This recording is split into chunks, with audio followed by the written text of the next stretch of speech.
Hey everyone, welcome back to the range. My name is Matt, and a few people on Reddit don't like me saying this, but also known as the king of 5.7x28mm, and we have a review on that ammunition today. The OG, in fact, SS90, not to be confused with SS190, but SS90. Let's take a closer look at these guys and see what we're going to do today. Originally, FN released 5.7x28mm in 1990, hence our PDW's name of FN P90. The cartridge that it originally fired was known as SS90. It was a 23 grain polymer core. There also is a tracer counterpart known as SS91.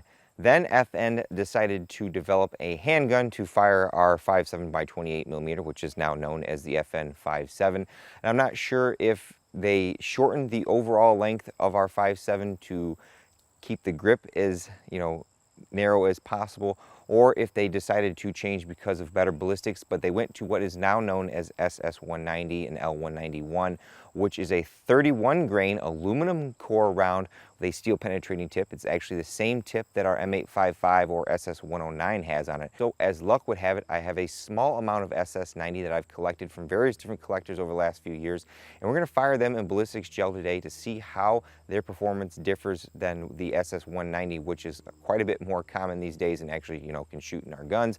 We have our Procono Pal Digital DLX as always, as well as our Garmin Zero C1 that we got from Bass Pro Shops. A big thank you to them for sending that out. That has come in great handy for having a second data point for velocities, and it pretty much picks up that almost every single time unless you start firing a little faster. It's around 85 to 90 degrees outside. As I mentioned, I only have a handful of these rounds and I want to keep a couple for my collection, so our testing is going to be limited, but I think this is going to be a good data set to see where our 5.7 has evolved from. First, we'll take a shot from our pistol barrel length. This is our Palmetto State Armory Rock. We just threw the new Eden Perfection trigger in here.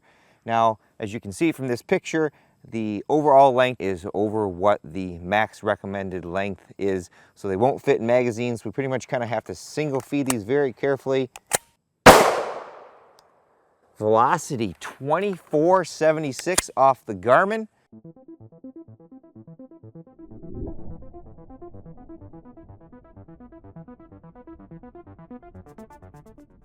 Looks like I may have to get creative with these blocks because I really want to capture one of these rounds so that we can dissect that tip. But we have a really long neck of right around 3 inches.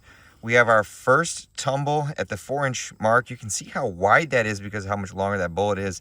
And then, unfortunately, it then traverses off to the side here. We're at the 10-inch mark and it's left the block. I doubt I'm going to find it. We'll have to figure out what we can do to make sure that we capture the next one. But so far, that's pretty much similar performance to regular SS190. We don't have a lot of penetration. Wish that would upset a little earlier. Let's go to the 10-inch.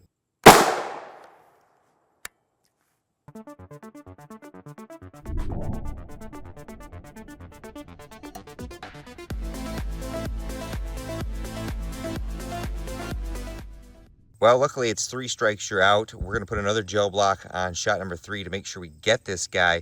But very similar wound path there. Looks like the neck is just a little bit shorter, right around 2 inches this time where it starts that disruption. But then it still does the same thing. It curves way off to the right. We're past the 10-inch penetration mark.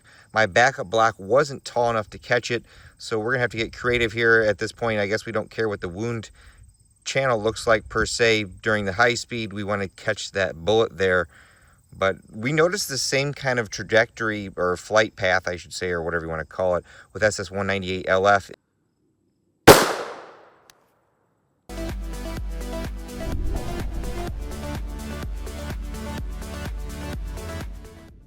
This is a very peculiar bullet in terms of our terminal ballistics. We have right around 2 to 3 inch neck there. I don't see any need to use the 16-inch for any of the further testing because I'm almost out of bullets. But we get right up to the 10-inch mark and it's still going this way. And we got one, guys. Caught it there. So total penetration right around 12 inches. Our base is forward. So it's tumbled once, tumbled twice, and then gone that way. I'm not liking that, guys. Let's see what regular SS190 will do. All right, now let's see what our SS190 will do. We've shot this in the past, and it has a pretty similar wound track we're looking at about 10 to 12 inches max penetration. We're gonna get 2 tumbles or yaws inside of our block.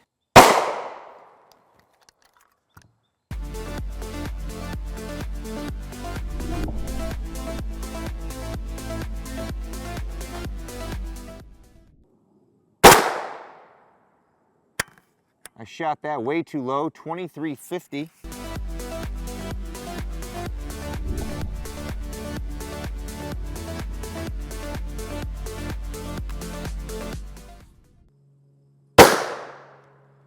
$25.19.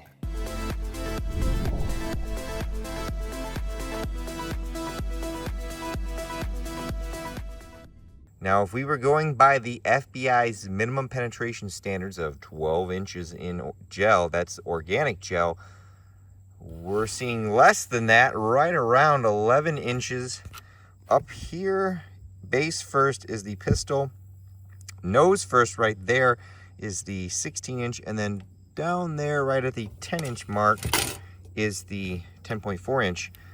You can see that we have a very, very long neck, kind of too long in my opinion, but we're not getting a lot of terminal effect otherwise. Now, that is an FMJ, and this could be, in my opinion, you know, let's take it for face value, why 5.7 has done poorly, so to speak, in officer-involved shootings with the FNP 90, because we're not reaching minimum penetration depths.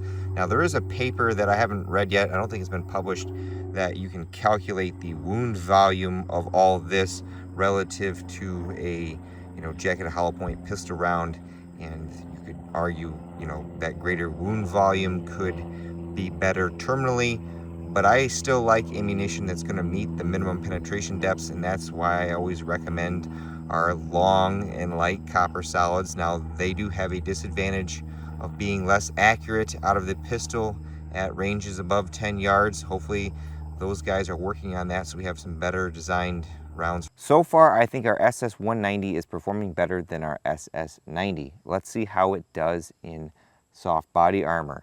I have 2 Tactical Scorpion Gear rigid 3A panels stacked on top of each other down there. Tactical Scorpion Gear has been a huge support to the channel by providing me with these panels to do this testing with. 2094, and now our SS90.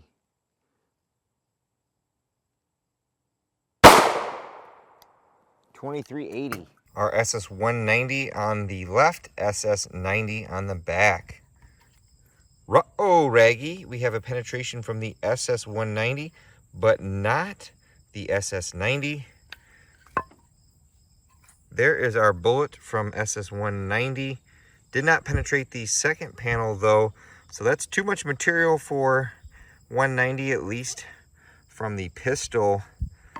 But I think that's kind of a plus 25 points to the SS190.